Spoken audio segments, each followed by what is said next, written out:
There we go. Excellent. There we go. Perfect. Yeah, so the thing is, Erin, the beauty of this coronavirus is that I've actually had a chance to catch up on reading, which I haven't had a chance in a really long time. And I was just really blown away by your book and how you blend scientific research that you've put many, many years into studying with your vast knowledge of the body and of Pilates. And I was just really like, I need to know more about this. And yeah, so I just wanted to talk to you and kind of figure out um, how people can how people could do this at home, because a lot of people at the moment are suffering big time. They don't have access to their regular therapies and maybe feel like it's outside of their control. This scoliosis that's happening to them. And I kind of thought it would be a cool idea for us to do this virtual lesson to show people that there is a lot that they can do from their homes in order to manage and maintain it. But the first step is kind of analyzing your particular body to see what's going on. So that's kind of the reason we got on today. So thank you for coming on.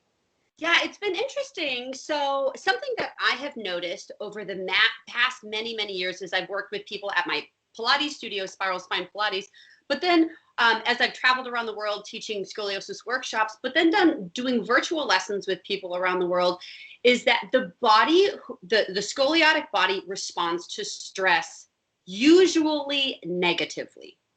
So when all this stuff happened, I had this sinking, like the coronavirus happened, I had this sinking feeling in my gut. And I'm like, oh my gosh, the scoliosis world is going to suffer hugely during this time, because you can't go to your normal massage therapist. You can't go to your normal rolfer. You can't go to your normal acupuncturist. You can't go to your normal Pilates studio. You can't do the things that you normally do to manage your Scoli.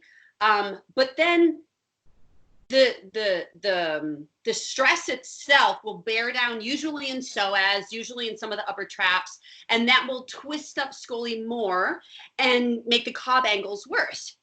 And so I am fearful that, and because people just aren't moving more, they're not moving as much because they're inside their houses. I'm hoping that I'm wrong, but I am guessing that the scoliosis community en masse will suffer greatly once the ban has lifted and we can all leave our houses and people go back to their practitioners or to their orthopedic surgeons or whoever, and they get cob angle measurements with x-rays again. My guess is they're all going to be a lot worse.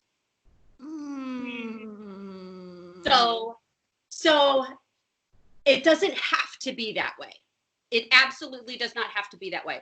But when people don't know, they haven't owned their Scoli, they haven't analyzed it, they don't know how it twists, they don't know how it turns, they don't know what to do about it, then we just get caught in this world of fear. And then once they can go back and get their x-rays, they see it's worse and they're like, well, I'm just going to go get surgery because there's nothing else for me to do because it just got, 10 degrees worse or 15 degrees worse or whatever.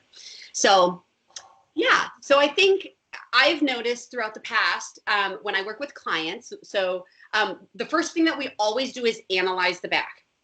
And we're going to do that here and it's going to be really fun.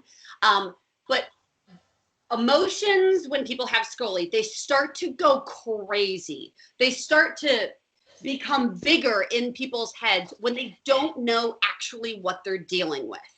And I see that all the time with people. So what we're going to do does not take the place of an x-ray. We're not diagnosing scoliosis through this. We're not saying what your cob angle is. But as you have seen, and what I show in my latest book, Analyzing Scoliosis, which is this guy, it gives a person, when you do these things, it gives a person a picture of what their back looks like. And right now, no one's getting an x-ray of their back. You can't go to the doctor get an x-ray of your back, because these issues are not life-threatening issues right now. So this is how we're going to start learning about our Scoli. And it's really fun too. So we're going to have art class today. Yay! I'm excited. So what's the first step, Erin? Which I've been doing with my sons, who I'm now homeschooling at home because their school is closed. So art teacher Erin is now in session. Ding, ding. They said to me last week when I was doing something with them, and they were like, "Oh, I didn't know you were an artist." I was like, "I'm not an artist, but yes, I can draw." So it was pretty funny when the things that my children are learning about me right now. Things they've never known before outside of Corona. You didn't know your mom was a superwoman? She is. Literal superhero legend of the scoliosis world. Is Erin Myers, everybody? I love it. Okay, so the first thing that you need to do when you create a picture of your back is do dot stickers. And you already took these pictures, Eva, because I can't physically put this on your back. So do you, I have them pulled up on my phone because you sent them to me. Are you able to put them up online, or do you want me to show the picture of them?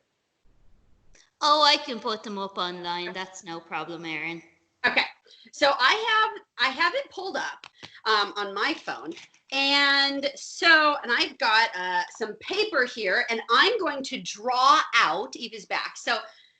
So first off, when you do dot stickers, what you're going to do is you're going to put, I like to use dots like little circle stickers that you can get like in an office supply store, but some of you may not have access to that right now, or if your office supply store is out. So you can use any form of sticker that you have. And if you don't have a sticker, use a marker. And that's what Eva used in her pictures. What kind of marker did you use, Eva? It was actually just a big one, Erin, and we found it actually washes off just fine, so it's not going to leave a stain. Cool. You don't have black dots all over your back right now? Right now? Oh, I think I actually do. You still have them. Oh my gosh. Will you take your, don't take your whole shirt off. So you can see, go up a little bit higher, Eva, and then we can see your back. There we go. So Eva put the dots, somewhat, she had them draw on her back. That was so good, Eva. That's so good. That's perfect. No need to strip. The video. That's our right show here. Different type of show. So, all right. So what you want to do is you want to put a sticker or a dot on the spinous process of each vertebra. So the spinous process is if a person rolls forward, you will feel a sticky outy part on each bone in the back. And that's when you like touch someone's spine, when they roll forward, that's the spinous process. The vertebra is a lot bigger forward and has some stuff going out to the side, but you're just touching this one little piece. So you're gonna put a dot either at every single little bone on the back, or you can skip a vertebra. It doesn't really matter. You just really wanna get a big picture of what it looks like. And I go through this step by step in my book, but this is a picture of it. This is my back, and actually that's my husband's back. So he's got a little scoliosis, a different kind of scoliosis, and this is, I don't know if you can see it, Eva's back. Yeah. Do you know where we kind of got a bit confused, Erin, was just with like my particular case, I wasn't sure if a bit was vertebra or a bit was hardware, because I know I still have some in there, and parts of my back, especially around the scar, they feel quite numb, and I can't feel much. So that's why I wasn't sure if that was actual bone or that was a screw or something, you know? Yes. So, and that's what I was looking at your back and looking at the scar, and that will be a topic for discussion in about 30 seconds. So, all right. So this is what I have Eva's name at the top, and then I'm going to do a different marker. And this is her head, and that is her hair. Her hair is a lot prettier than this. But this is it's the back of the body. If it was the front of the body, I'd just put a smiley face. So if we look at Eva's back here, and I'm speaking to like third person and then first person. So we go upper right and then lower left. You can see that. And it doesn't have to be perfect. It's not, we're not trying to get the exact precise cob angles here. We're just trying to get the overall picture, and you'll see why in a second. So yeah, upper right, lower left. So it's going to go upper right, lower left. And now if we look at this again, Eva, which shoulder sits a little bit higher? I feel like the right one, so where the thoracic curves out towards, sits a little bit higher. Exactly. So I'm just going to make the shoulder line a little bit uneven, and it'll help us to make help us to put the pictures together. Now, I had you put a dot on your SI joints or your PSIS, which are the little marbles at the top of your sacrum in the back. So if you that was the ones. I was trying to find like the iliac crest, and is that's the same thing? So I'm gonna do this. So in the book I have iliac crest, but I think here I don't know, you might have done sacrum. So so if you see here, so the iliac crest, if you go and you karate chop in at the waistline and you push down, that's the top of the iliac crest. That's the top of your pelvis. So if it's even and you karate chop and push down, then you can put dots right here. Or, well, I don't have this in the book, but this is totally fine too, is right down here, you're going to kind of feel your marbles. They're like little, you feel like marbles. They're little bony circles. And that's your SI joint. Oh, because like the hips feel even, Erin, but the marbles don't. Yeah, yeah. So what we're trying to feel, yeah, on here, on your picture, I see that the dots are uneven. And that's, I think, because maybe you hit the SI joint. Now, so what we're trying to do with this is to determine if you've got a leg length discrepancy, because that's going to play into how we pad. I don't think you do. Do you know if you have one leg that's a little longer than the other? It depends. Like some days, if I'm like scrunched up on my right side, so if I sleep with my curve down on the right side, I will have a leg length discrepancy. But then other days when I'm more stretched out, it will just be the same length. Okay. So when we're dealing with this is the muddy water that you have to, when you work with a client or when you're doing this at home by yourself, that you have to wade through the murky water to determine if the bones of the legs are actually the same. If it's, so are the femurs, the big leg bone, or your tibia on the lower leg bone, are they right and left the same, or are those uneven? So you can have in the soft tissue right here in the concave area of the low curve, that could get very tight and pull the hip up, making it look like an uneven leg length discrepancy, but it's soft tissue that has made that happen. So that's the area. So if you notice that there are times in your life when your legs feel totally even, I'm going to go ahead and say you probably have no leg length discrepancy, and it's soft tissue, not bone. What have you ever, in your doctor's appointments and surgeries and other stuff, has anyone ever mentioned bone being uneven in your legs? No, Erin, I agree with you. I think my femurs and tibia are all the exact same lengths. It's just to do with soft tissue sometimes. Because some people's scoliosis is started by one leg being longer. And when that's the case, we're going to deal with the situation a lot differently. Did I pause for a second? Oh, it just froze there, but you're back now. Okay, so I'll say it again. So some people's scoliosis is caused by, if this is the top of the pelvis, is caused by one leg being higher and it shifts the pelvis. And then the spine will create scoliosis on top of that. Okay. But if the legs are even, then it is not the leg that caused it. It's something else that caused it.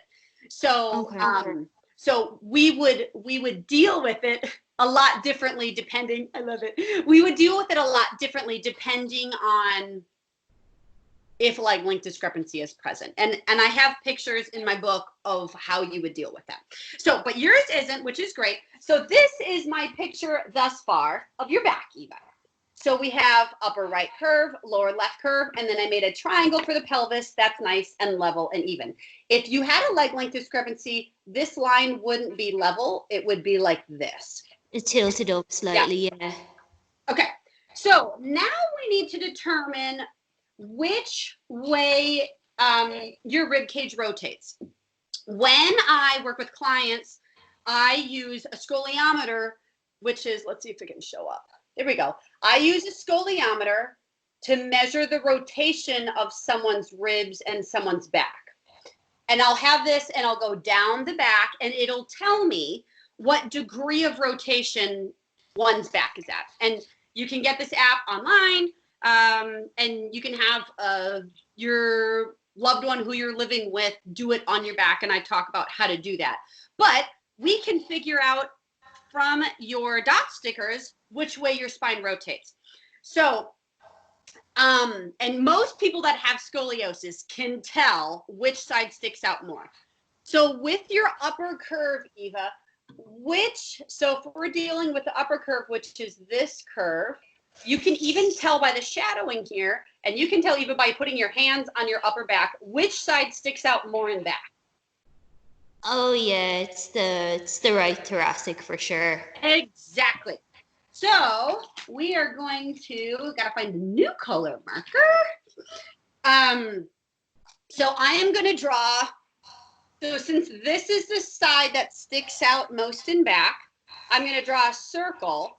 Ooh, my marker's dying. Really, my kids have been using the markers a lot. Okay, this side is the side that sticks out. Now, here's a trick. Almost always, in most Scoli cases, the convex side of a curve is the side that's going to stick out in the back.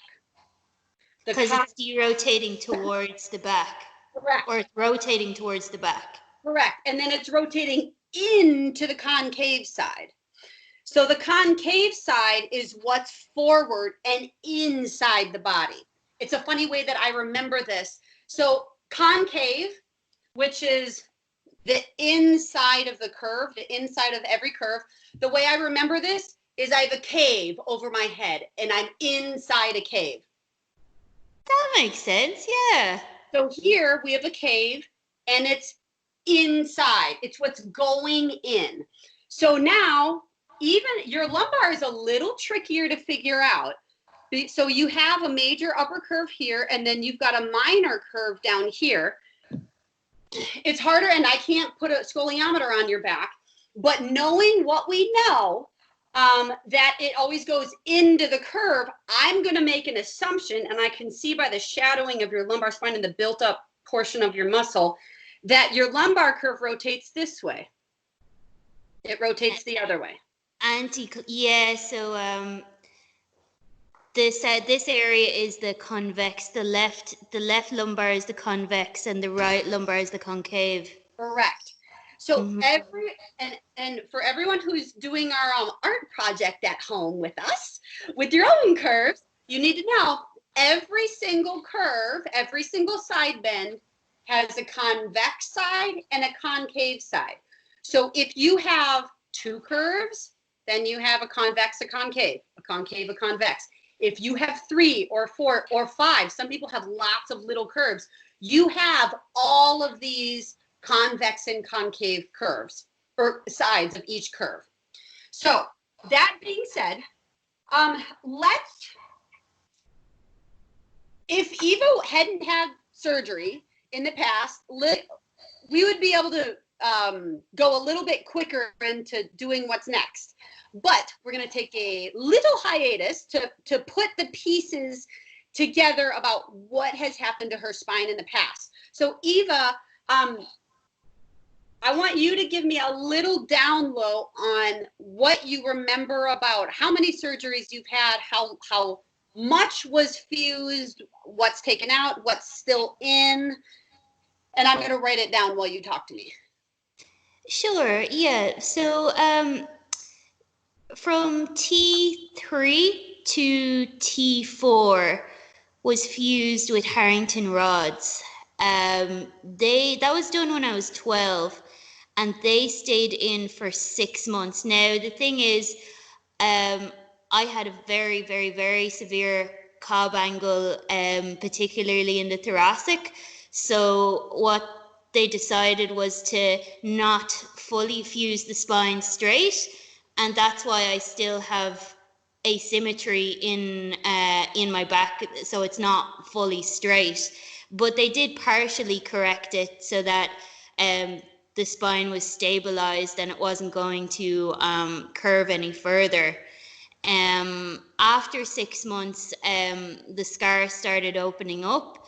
We found out there was infection in the back, so the Harrington rods had to come out again. So then after that, then I just wore a cast around my torso for about a year just to kind of hold the fusion in place. And then after that, I haven't had issues. Obviously, I still have asymmetry, but I'm able to manage it very well through just like strengthening the muscles that surround the curvature. Okay, so T3 through L4, is that correct?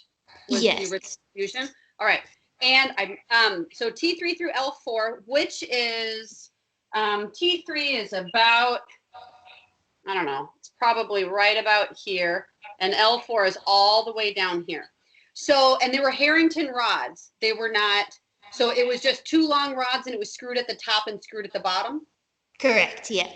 Okay. So yeah, so Harrington rods, there are most of the Harrington rods, which they don't usually use very much now. There's screws for these long rods at the top on that one vertebra, and then there's screws at the bottom vertebra. And theoretically, there's no other screws along the way. So theoretically, those vertebrae still had the possibility to move because no metal was put in them. Do you know, for you, Eva, this sounds super gross, did they shake bone or anything in the vertebra in there to make them not move? Because some people do that. Not that I'm aware of, Erin. Okay. No, I don't think so. Okay. So, and this is where I've been playing around with some of my clients who have Harrington rods, where technically, if I'm really cutting hairs, the vertebra that never had metal in them could still move. Because there are certain rules for fusion that we have to abide by, but because you have no, to my knowledge, you don't have any metal in your back right now, do you? No metal in my back right now, no. Okay. It's so when people have hardware removed, the question remains, do we work with that spine and treat it like it's fused? Or do we treat that spine like it's not fused? Because the rules are different. So and I'll go over these rules real quick, but let's just do this. So, because this is the question mark. So I'm just going to make this line blue because that is where you were fused. If you at home are not fused, you've never been fused, you don't do this stuff. So this is the question mark. If you're fused, the rules are that you never try to move the part of your back that's been fused because it could throw you back into surgery. I have a teacher at my studio that's been fused and all the hardware's in there. She's been screwed at every single level, about 12 or 13 vertebrae, and has two rods on top of that. We do not attempt to move that. Even though she's still twisted, we don't try to move it because a decision was made that this is where the back would be, and it's been literally bolted into place. We've had that have come to us that have attempted to move in the past, and their rods broke.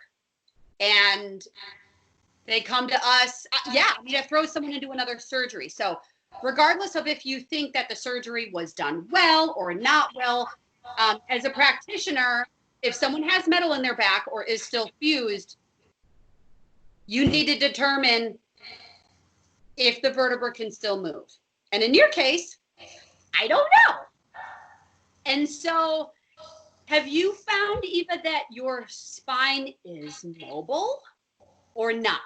Or do you not try to move it? Oh no, Erin, I do things that like I do things as if I've ever like I don't even really consider that I've ever had a fusion. Like I squat with like 80 kilos on my back, which Okay. I wouldn't obviously recommend to most people with scoliosis, but for Totally. myself it's fine. So I would say I'm not the most mobile, especially in my thoracic, but I'm definitely more mobile than if I had still had the rods in. Cool.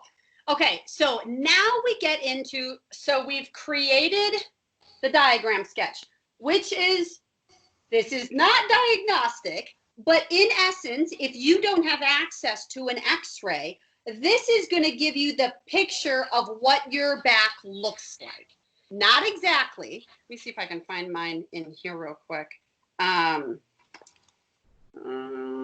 Maybe. Yeah. Okay. So this is my back, not this picture. So this is an x-ray of mine, and this is my diagram sketch.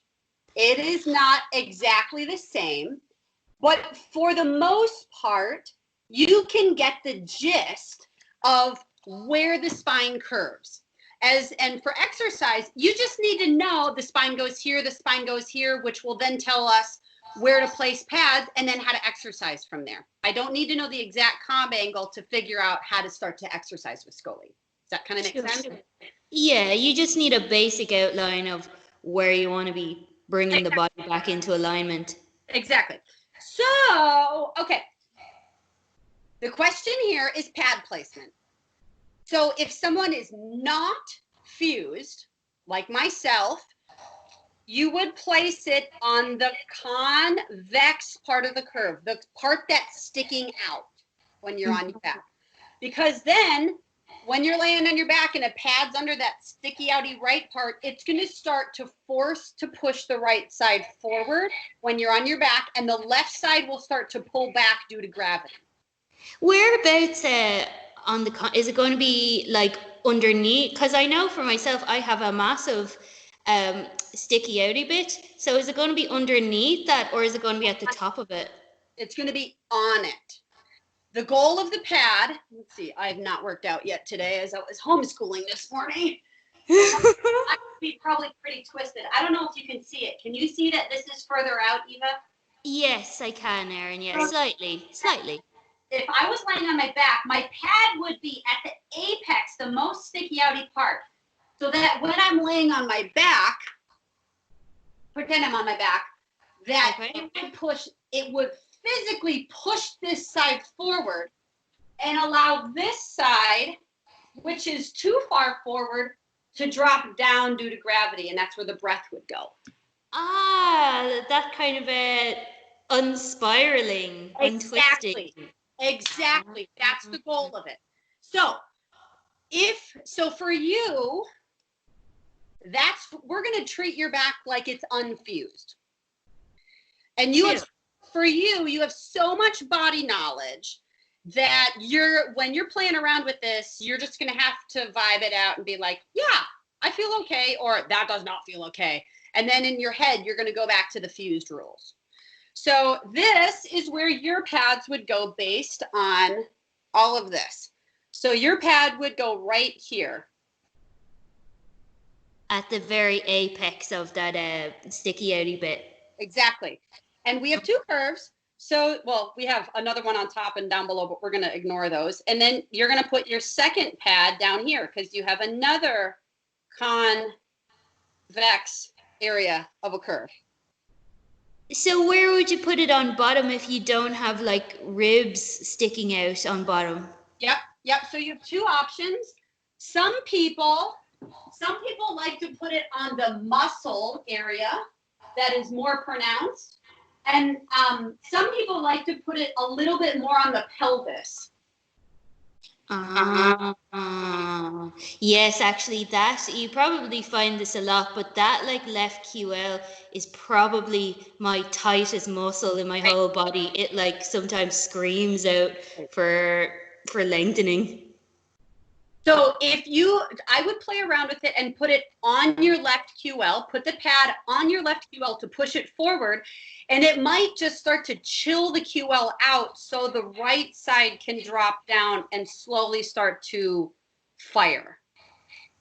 That makes total sense, Erin. Yes. As you're doing this, the goal of padding is to untwist the curves. So if the curves are twisting here, you want to untwist it. So your pad either would go upper right and lower left, which is the same as mine.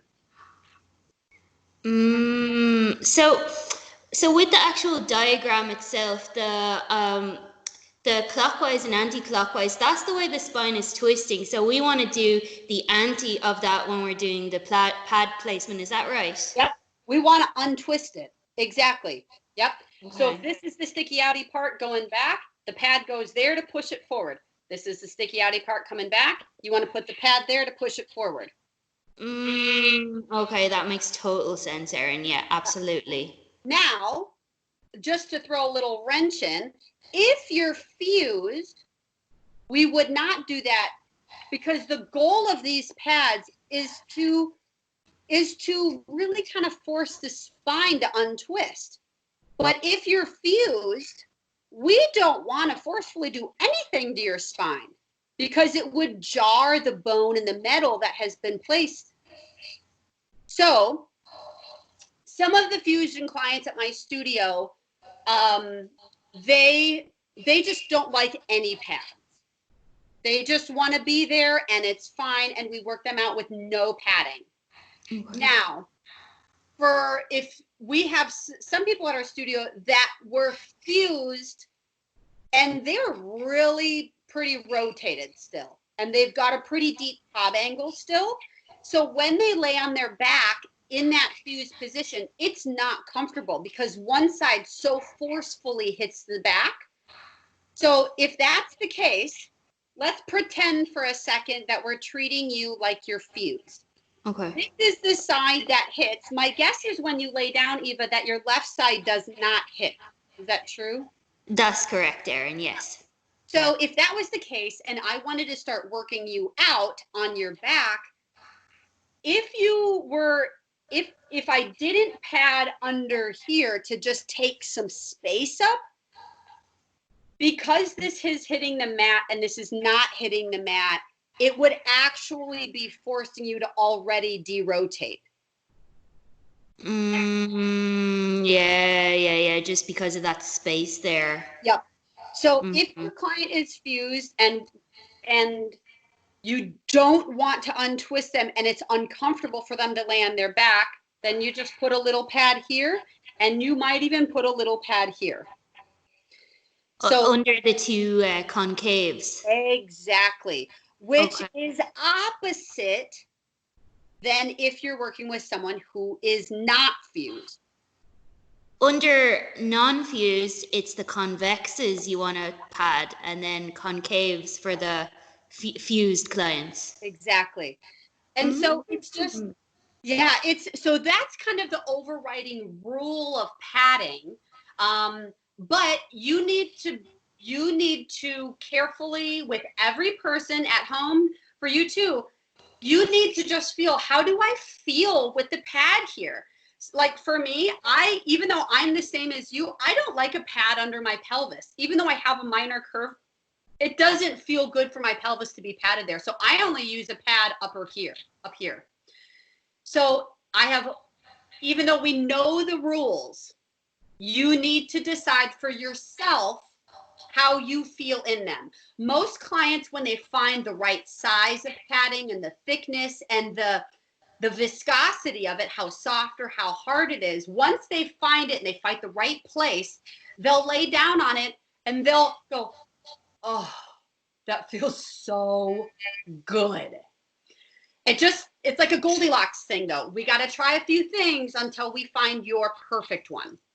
What's just right, yeah. Because you know, when you're saying that about the pads, I was kind of thinking about the one under the thoracic, and I'm like, oh, that part like already like hits the floor the first. Like, what's really crying out to be padded is like the left QL, because that never gets to see the floor, if you get what I mean.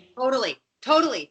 And so you might just, you know the rules, and then you play with different pads. So I don't have my pads with me, but what I usually use is shelf liner, like stuff that you put on your kitchen cabinets so that your plates don't move. And it just has a sticky quality, because at my studio, we can put it under them and they're on equipment, and then the pads don't move, and then the client doesn't move on equipment. So, and we just fold it by like a foot by 2 feet, and we fold it in half, and then we make like a roll out of it. So it'll eventually be about that thick, maybe an inch, maybe like 2 centimeters. Oh, brilliant! Yeah. So, but some of my clients, I have some bean bags that are much harder and much larger, and they can end up being, you know, an inch and a half or 2 inches high, and there's not give. I mean, they lay on that and it doesn't move, which is going to forcefully make their rib cage move around it and de-rotate them. For me, that doesn't really usually feel very good on my back. I like a smaller pad that's a little softer. But I have some of my younger clients specifically who are in their teens, they really like the more aggressive pad. Like I'll give them the softer pad in the beginning. They'll be like, Miss Erin, can you give me the bigger pad? And I'm, sure. And I give it to them, and this look comes over their face. And because it forces their body to untwist, they go, oh my gosh, that feels so good. Because all of a sudden this pad has forced their spine to go more towards a straight line. And why is that with the younger clients, Erin? Is it because their vertebrae is more malleable at that age, or what do you think? Yeah, usually their spines are more moldable, and so they can untwist easier. And so with people whose spines are set in stone, well, it's not set in stone, but more set, especially with older clients. Like I've got a handful of clients that are in their 70s. We do not use the aggressive one. We use a really small one, and we're just a little bit and a little bit and a little bit, and that's enough. And that's something that they do every day instead of like a really big push once or twice a week. Yeah, I imagine that would be quite aggressive on like an older person's vertebrae. Yeah. So and sometimes if you don't have any of these things available to you, you just need to grab something that you can put under your back in that place. So do you have anything that you can use right now, Eva? Because I want to get you on the Yes, actually, I have one of those little bean bags you were talking about. I have one of those, like, do you know those microwavable ones? Perfect. I have one of those, and then I have a little bit of kind of a resistance band type of thing that would be less thick, that I could put under the other area. Let's try it. A rolled up pair of socks works out well too. Ah, well, those I have very handy, Erin. Maybe we'll use those. A rolled up pair of socks, huh? Yeah, I mean, that's the thing is as I've really gone through scoliosis research over the last 10 years and have started to work really intensely with Scoli people, there's a lot of other methods that are great out there, but there's big barriers to entry. So someone who doesn't have a lot of money at their disposal or doesn't have anybody near them, it's like it leaves them hopeless because they don't have access to it. And so my goal with doing this stuff and taking off the pair of socks that are on your feet currently Exactly. And putting them under their back, we have just absolutely diminished the barrier to entry. So everyone can start to work on their own spines. And that's my goal.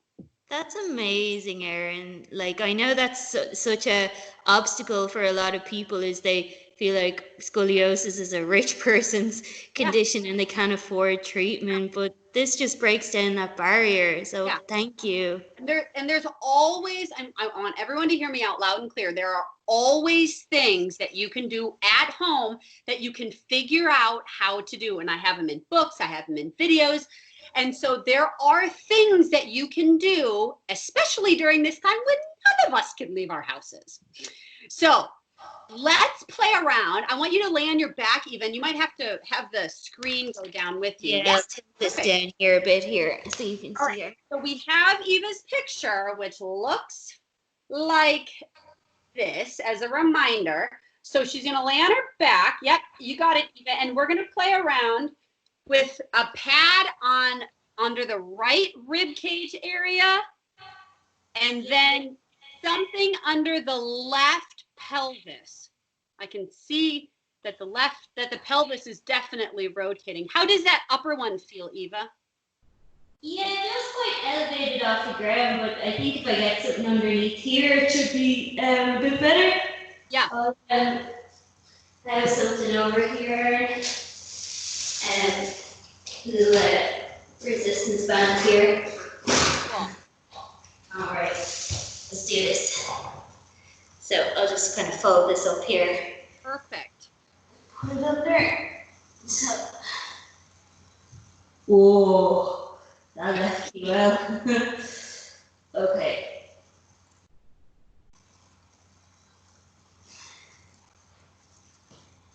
How does that feel?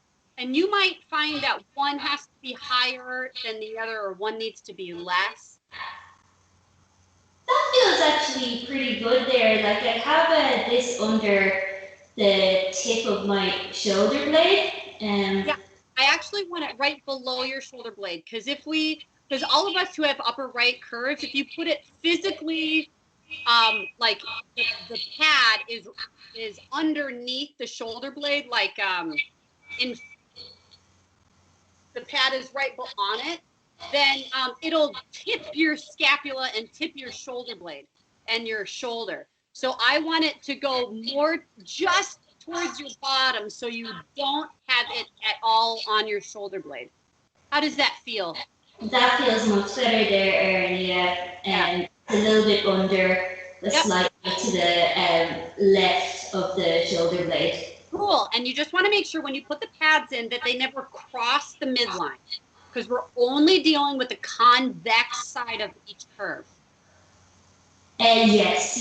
So that's still on the right side of the vertebrae. Perfect. Okay. So stay where you're at, Eva, and I'm going to draw on this thing on your diagram sketch, but I'm going to talk to you. So when you're here, now you have your pads in place, but now I want you to figure out where breath goes. So wherever your pads are not, that's where your breath goes in the back. So on the concave areas. Exactly. The side that's having a really hard time touching the ground, I want you to blow that area up with breath. Like you've got a balloon and you're blowing up a balloon in the back, trying to get that side to touch the ground. Okay, let's try that. It naturally wants to go into the convex areas. Exactly. So this is way harder than some people think it is because everyone who has Scoli is really good, almost an expert at breathing into the back part of the convex areas. That's just naturally where we want to breathe. So focusing your breath into the concave areas is very challenging. That's the side of the lungs that are a little on the squished side. But everyone has the availability to blow the lungs up so that they are no longer compressed. So everyone at home, while Eva's trying to figure out how to breathe there, I'm going to put an orange star where she's breathing right now. So she's breathing in the upper left side, in the back, where she has no pad, and the lower right side. The upper left is going to be not easy, but easier because her lung is right there. The lower right is definitely going to be a little bit more challenging because there's no lung there. The only way she's going to be able to get any kind of expansion is by accessing her diaphragm down here, and that's more challenging. So Eva, you can focus on just the upper left or just the lower right, or you can focus eventually on both at the same time. That usually takes a little bit of focus to do, but you have enough body knowledge that I know you could do that. That's so tough though, Erin. Oh my gosh. So for you guys at home, sometimes this is all you're going to do for a little bit. You're going to diagram out after you do your dot stickers. You're going to place the pads, figure out where that goes. Just literally just laying on pads and focusing on where your breath goes is a big step. And sometimes that's enough for a very, very long time. And that alone is enough to start untwisting you. And as Eva's laying there trying to breathe in her left back, I'm going to tell you a quick story. So I was working with a client years ago. She was older. She was probably in her late 60s or 70s. And she came to me. She had a very twisted spine. She was probably 50 pounds overweight. And I was like, oh my gosh. It was the first time she wanted to move or had moved in like 40 years. So I wasn't really hopeful that we would be able to do a lot. And she didn't live near me. She was like 2 hours to me. So she drove to have a lesson. And I saw her like 4 months later. When she came back, I barely recognized her back from what it was 4 months prior. And I said to her, I was like, what on earth have you been doing? This is amazing. And she said the padding that she had chosen at home were hard soap bars.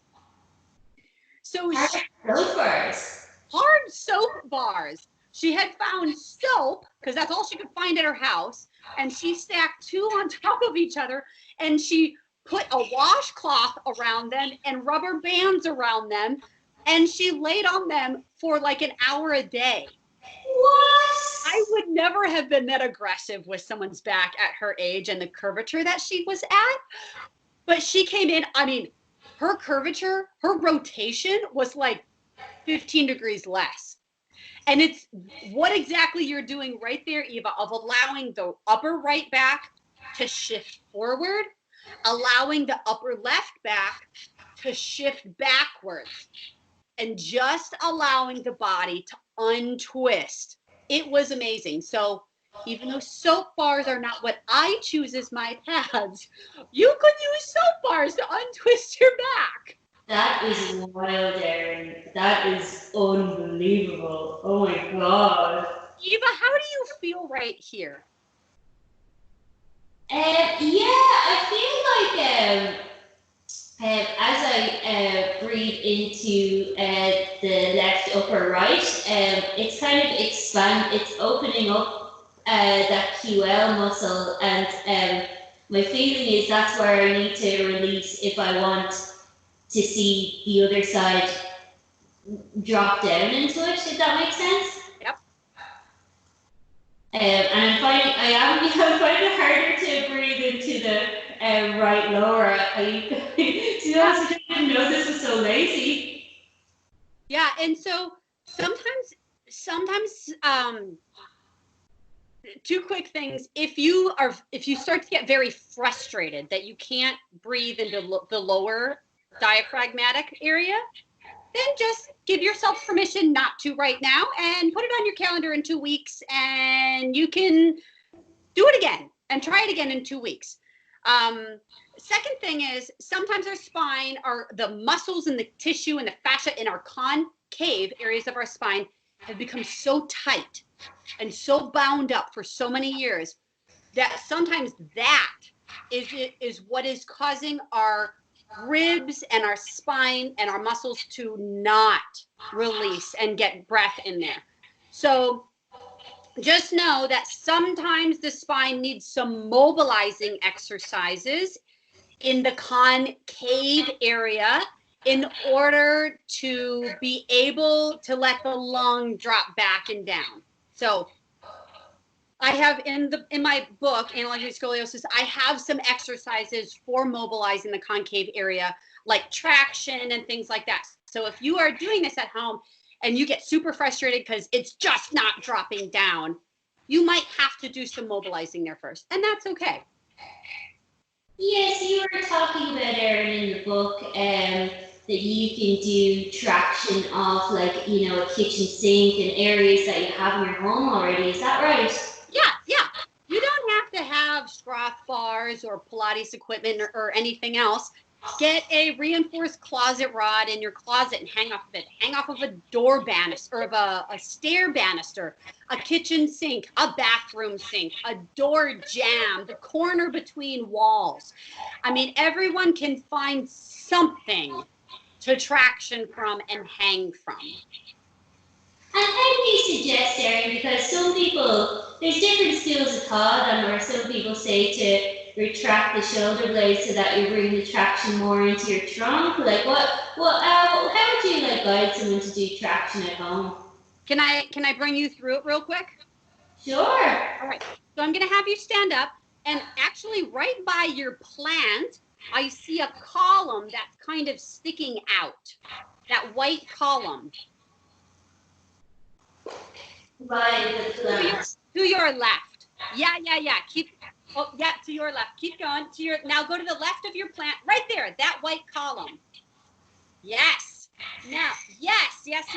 Now walk to me a little bit, and you're going to have your left hand go up higher than your right hand, and hold onto the side of the column.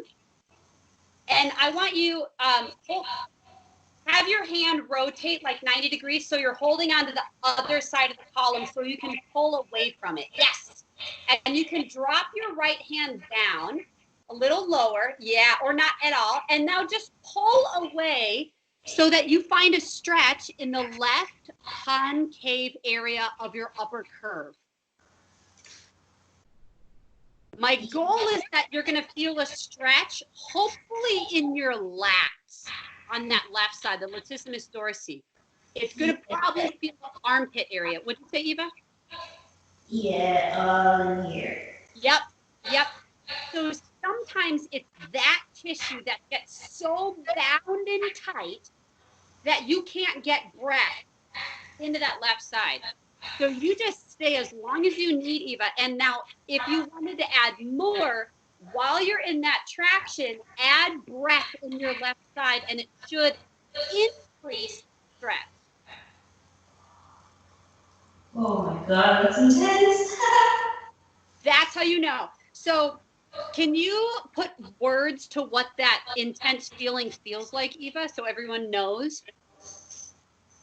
It kind of feels sore, but kind of in a good type of way, where it's like it's uncomfortable, but that's how you kind of know that it's opening up. It's not the kind of painful sore. It's the like you need to do this kind of sore. Yep.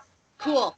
So sometimes people feel like it's muscle, like it's a big achy stretch. Some people feel like it's a fascial stretch. That's what I oftentimes feel.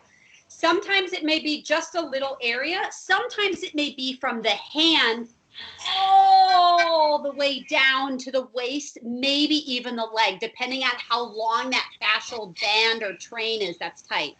And when I am very tight and I do it, it almost feels like a long, hot sheath of tissue.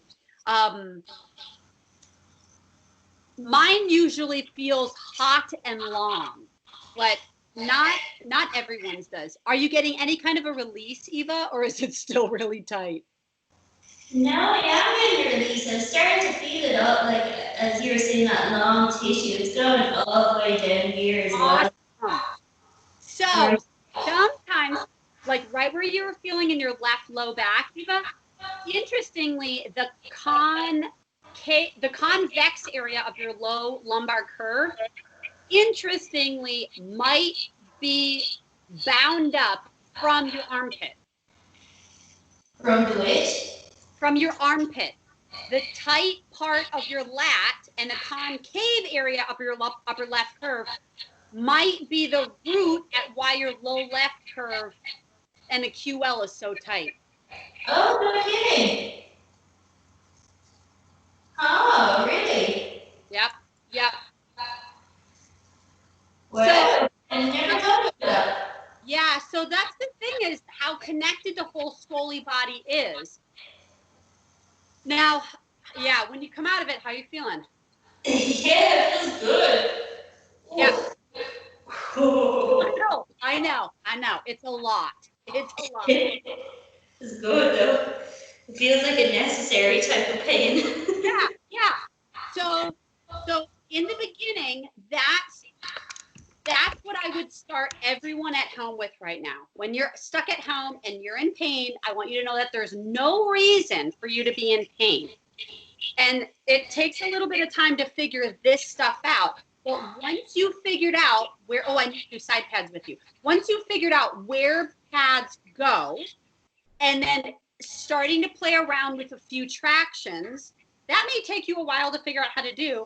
Then we can talk about how to start to exercise and what needs to exercise and how.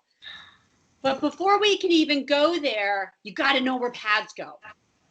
So last thing is side pads. So when you're on your side, you're going to use a pad. And not a trick question, we're working through this. Does the pad go here to force the spine up, or does the pad go here to fill in the space? I feel like it goes the first one to derotate the spine. Am I right? So this one, when we're doing with the lateral side, it would be pushing this up to really start to straighten the side to the curve and decrease Cobb angle. So we would put it at the apex and to literally shove the spine up to make it more of a straight line, or even go the opposite way. If you had a fused spine, you would put it in the concave area to not allow the back to move.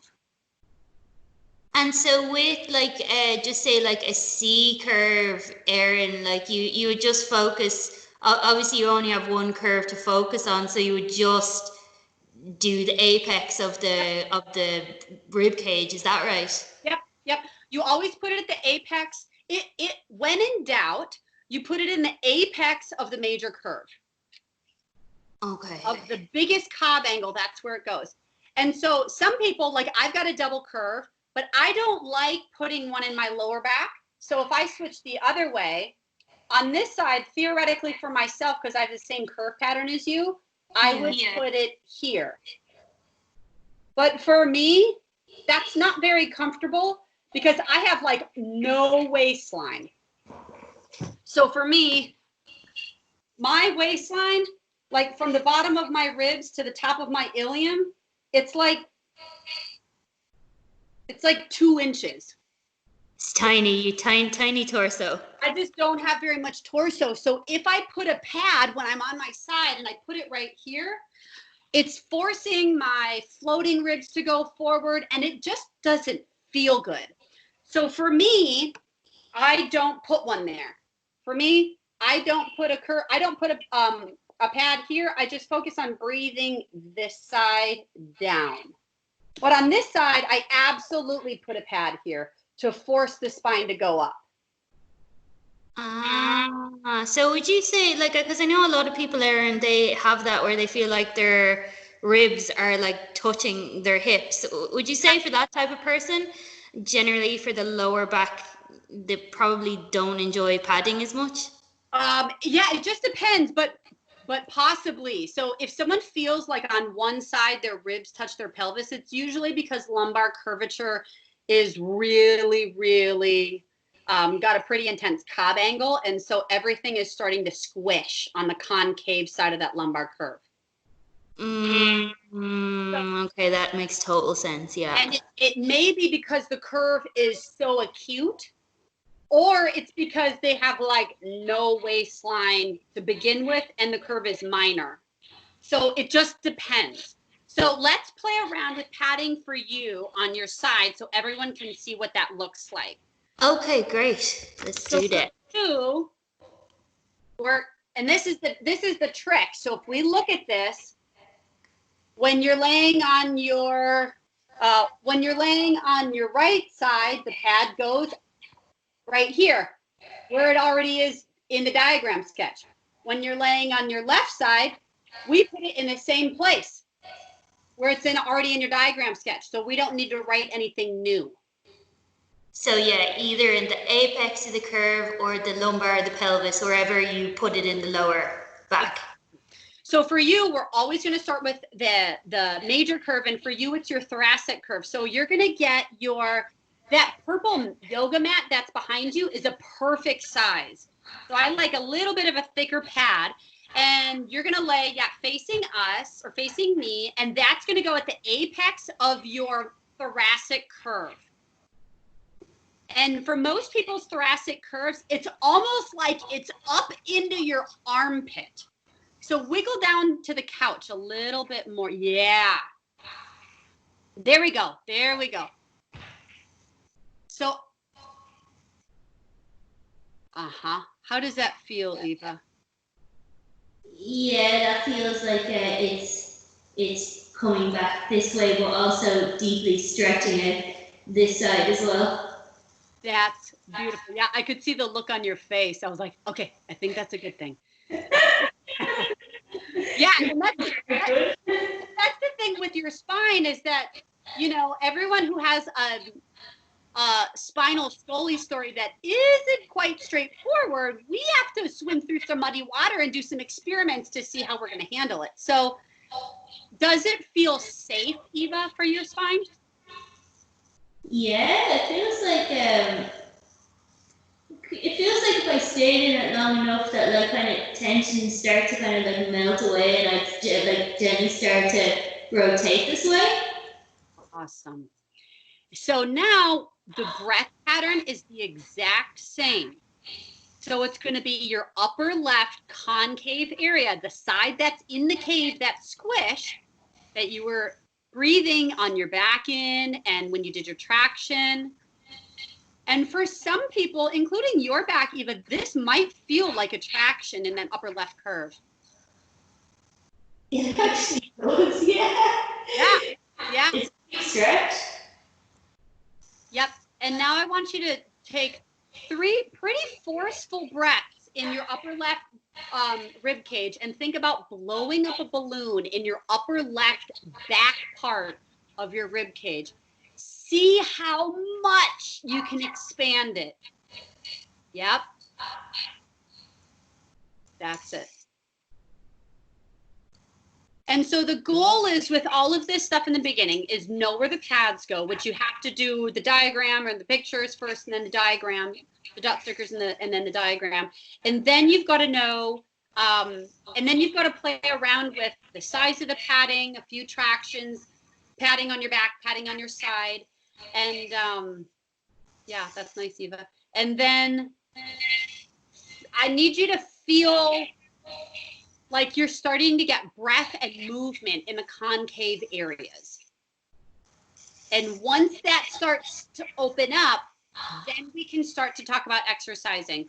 But if that concave area is bound down and tight, when you're exercising, it's almost like you're just exercising and twisting yourself up more or keeping yourself in that position.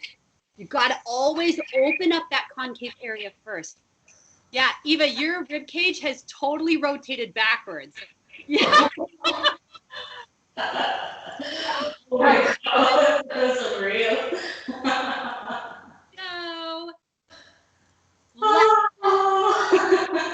Happy Eva. So let's experiment with the left side. With your oh my god, that was unreal, Erin. I'm thinking it's quite unlikely that you're going to want to pad under your waistline or your hip. But let's try, because sometimes I'm wrong.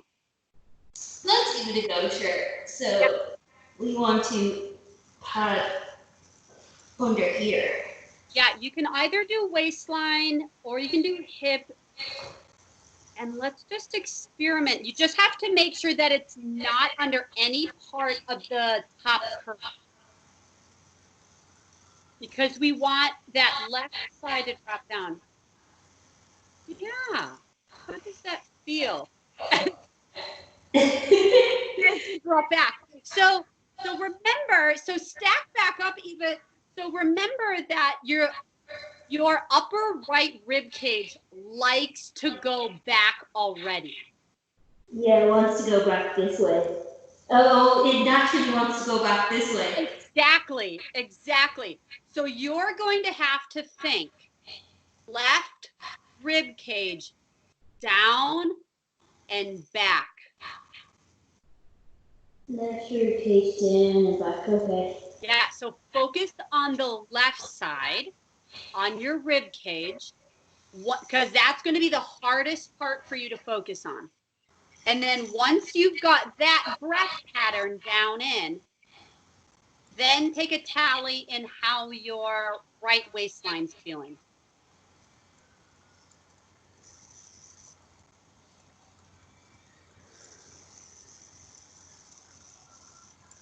Mm-hmm. I don't know. Does the pad feel like it's beneficial, Eva? Not too much, Erin, just because I think I'm the same as you, where I don't have that much like space to put it into. Yeah, that's for you. I can see you a little bit struggling to figure out where your breath goes. And does it feel like it's a little bit awkward or painful? Yeah, it's a little bit hard to locate the breath in the left upper. Yeah. So for you, it's the same as me. When you're laying on your waistline, let's try not doing it real quick and just see how it feels. Because even without this, you can still force the breath on the upper left rib cage to go down into the floor. There we go. You know what, Eva? Let's bring your right hand and bend it and put it on the floor in front of you. Just like that. Bend the elbow so the elbow's to the ceiling. Yep. Bring your hand down like 6. Yes, right there.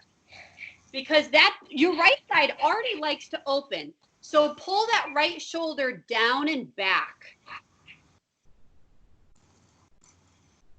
There we go. Now that right side is down. Can you open the left side up or open the left side so you're thinking breathe into the floor. Almost trying to push the floor away with your breath. Yeah, I can feel that a lot better now without the pad. Yep. So for Eva's back, everyone, the padding on the lumbar side was just not a winner. But I don't know.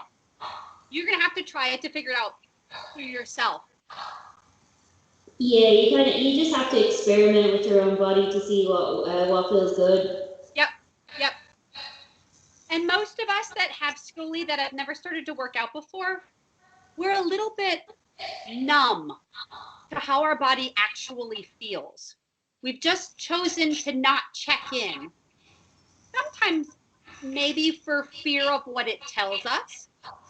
So I want to give you permission to do exactly what Eva's doing, where she's just totally zoning out from me and zoning into herself, which is so good.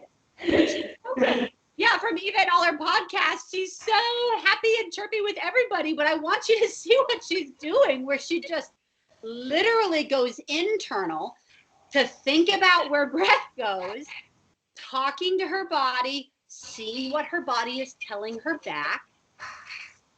Because our body is speaking to us all the time. Most of us just ignore what our body's telling us. And sometimes it speaks another language. So if we are unfamiliar with the language that our body is speaking, like pain is your body speaking to you. Some of us don't want to know the language that our body is telling us when we are feeling pain.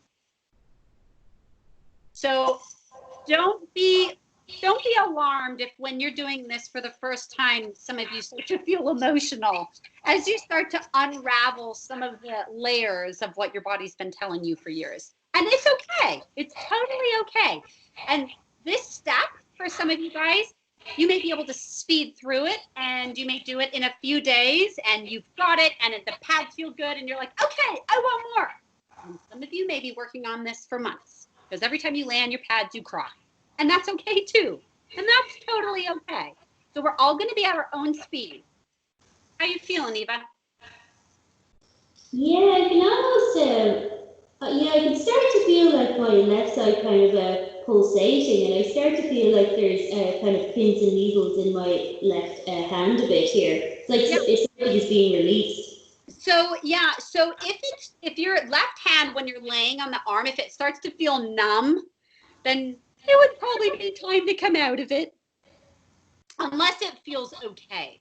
But I would say, it feels like, do you know, like if you stay in a pose a really long time, it starts to feel like there's like energy almost coming out of your hands or your limbs. yep. It's kind of that type of feeling.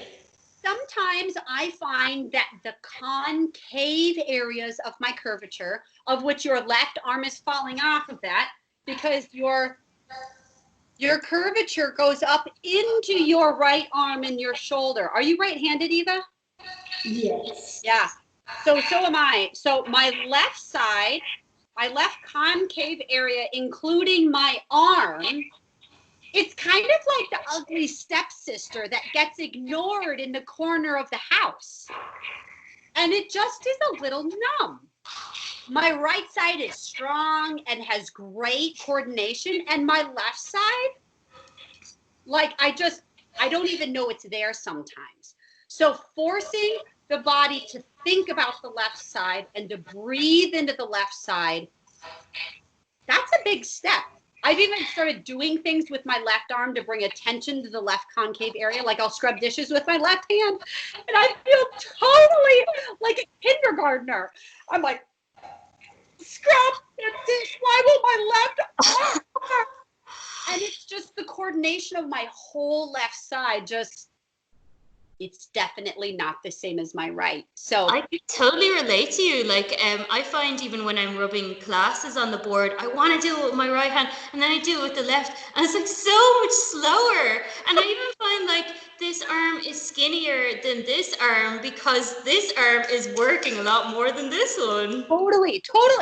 So when you do this, just think of the arm or the leg that is coming off of the concave side. Think of that appendage as being an extension of the curve in your Scoli. And sometimes that side needs just a little bit more love, and that's okay. And that's just something that your body may reveal to you over time.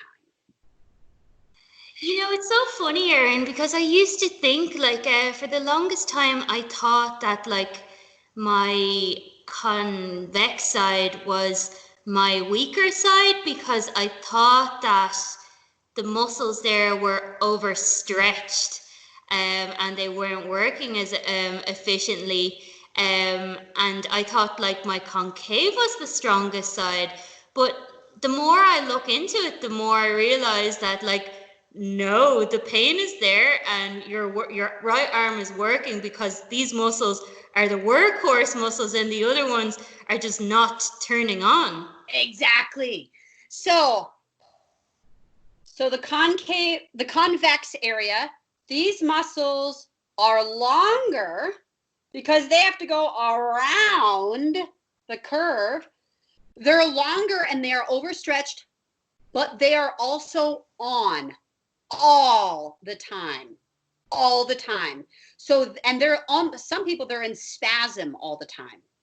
They are stronger than the other side. And then same for down here. And if you look at that picture, let's see if I can pull it up real quick. The picture of your back, So these muscles are longer. And if you look closely, you can see that these left lumbar muscles are more developed than that side. Much more developed. So even if you just feel it, it's like the left is like, oh, Yeah. tight. So then it's these left convex muscles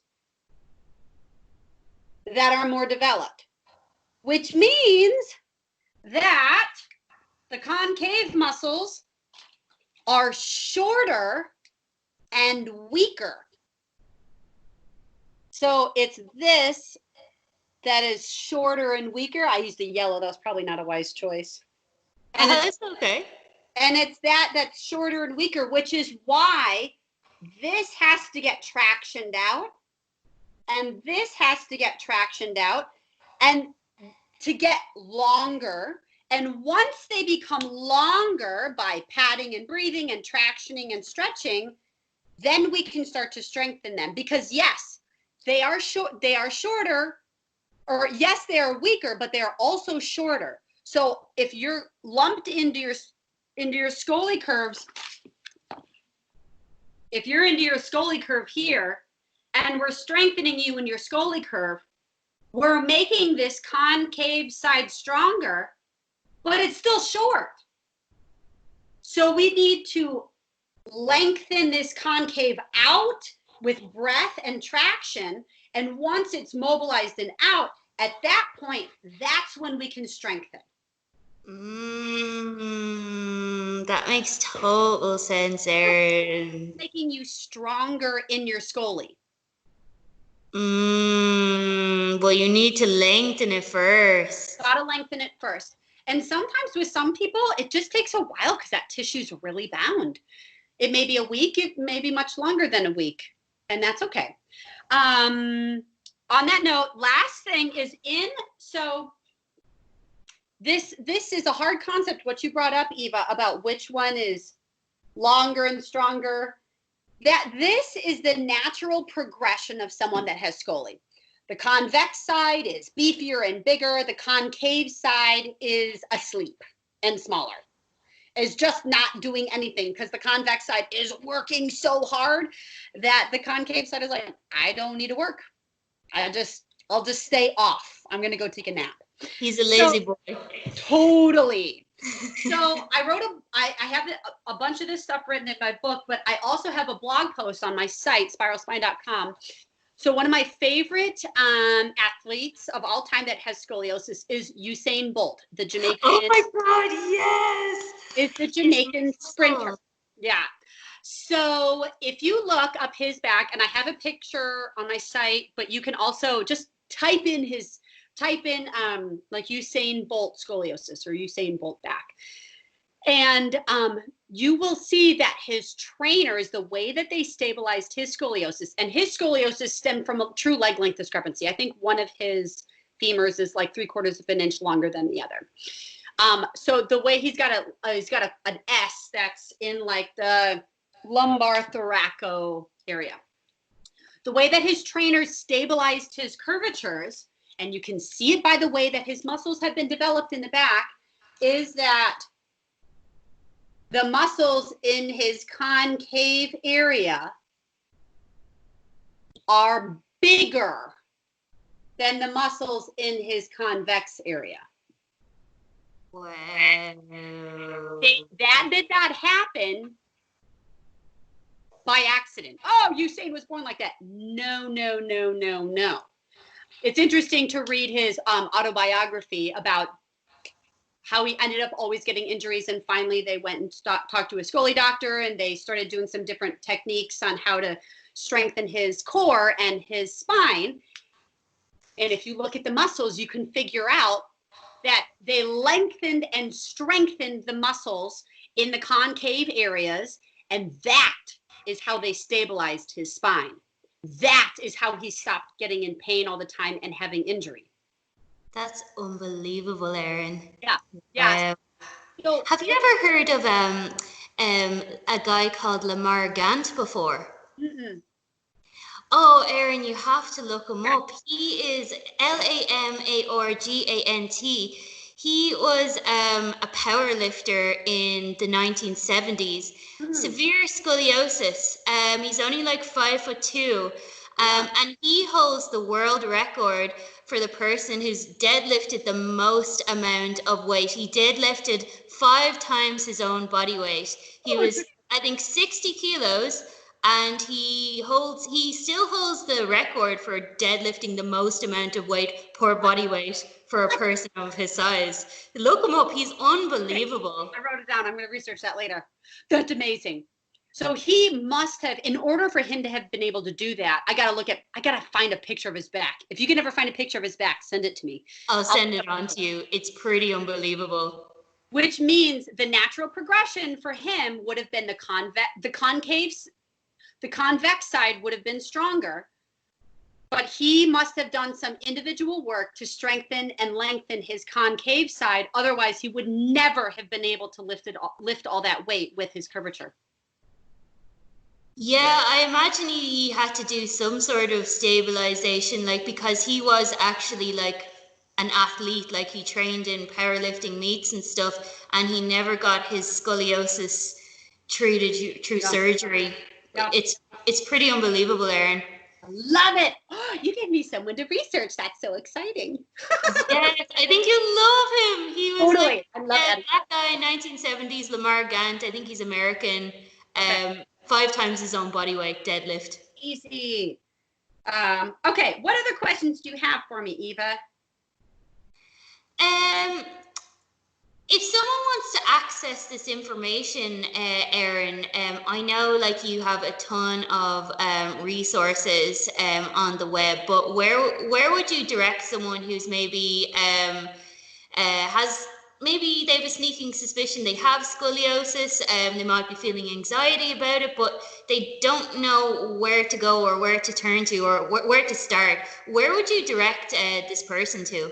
Yeah, so I would go to my website, spiralspine.com, and on the site, we have a thing that just says start here. And we've put all these resources together. Read this blog post, watch this free video, and you'll be able to put your big toe into the water and just start to read, start to watch some stuff as much as you feel like you can handle. And then if you want more, the deep end of the Atlantic Ocean is this, which is Analyzing Scoliosis, the Pilates Instructor's Guide to Scoliosis. And it's what you're reading right now. And it's a lot, but it goes through all the research that I've found and how to in-depthly do what we're doing right now.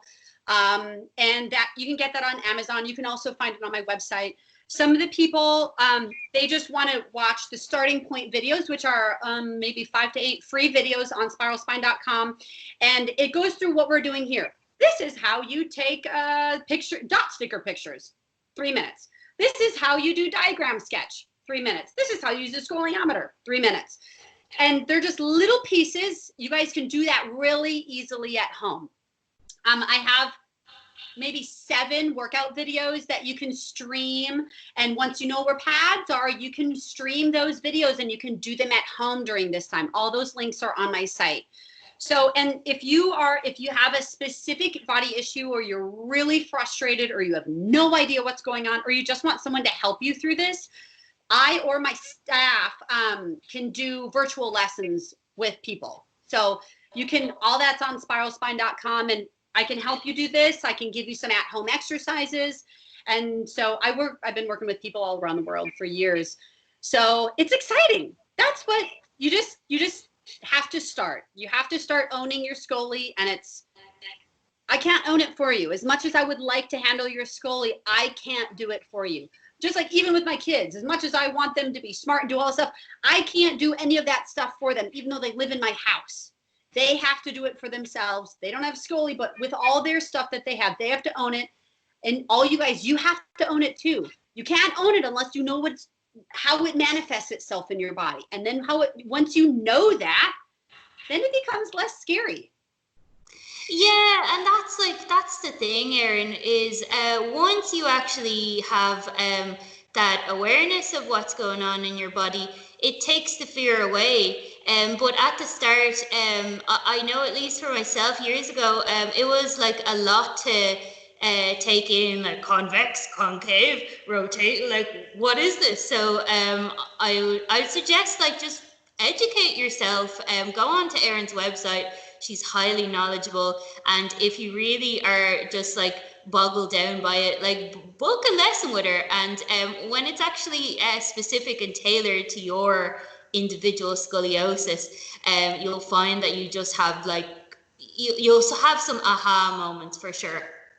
Yeah, and it just because you have scoliosis does not mean you have to live a life of pain. It just means that you haven't, or someone hasn't figured out how to unlock the certain areas of your spine yet. So it's not necessarily saying that we can get your spine straight, but we can definitely decrease pain. We just have to start one step at a time, going through the journey in that process. Yeah, and like you absolutely, you can live a good quality of life even if you have like a severe scoliosis. But as Erin always talks about, like, it's just about finding that recipe that's going to work for your body, and it might have to be a couple of things. Maybe you'll have to do traction, and maybe you'll need some rolfing, and maybe you'll need some strengthening. But you just experiment around, and don't give up hope, because there is a recipe out there for everyone's scoliosis. Totally. Preach it, girl. Coming straight from the Queen herself. Thank you, Erin. I've actually learned like so much from you. Like, it's funny, like, what you live in the body of scoliosis, but like sometimes you walk around like so unaware of what's actually going on in your body, and until you like talk to someone who has been there, done that, like written the book, like then you start to become like, oh, that makes sense. That's why I'm feeling that. So it's great. And thank you so much. You're so welcome, Eva. And guys, if you guys have questions, contact Eva or contact me. There's no reason in this amazing age of technology that you need to live in the dark over any of this. Yes, please, guys, do not be afraid to reach out. Erin's passionate, likes to help people, same ditto, and you don't need to be alone. So come on and let's get you better. All right. Thanks for chatting, Eva. Time for me to continue homeschooling my kids downstairs. Bless you, Erin. Thank you so much for taking this time. And I think I'll upload this onto YouTube so people can actually see what's going on. And I'll send you a little link to it when I do. Okay. That's awesome. Thanks, Eva. Thank you so much, Erin. Bless you. Bye. Bye.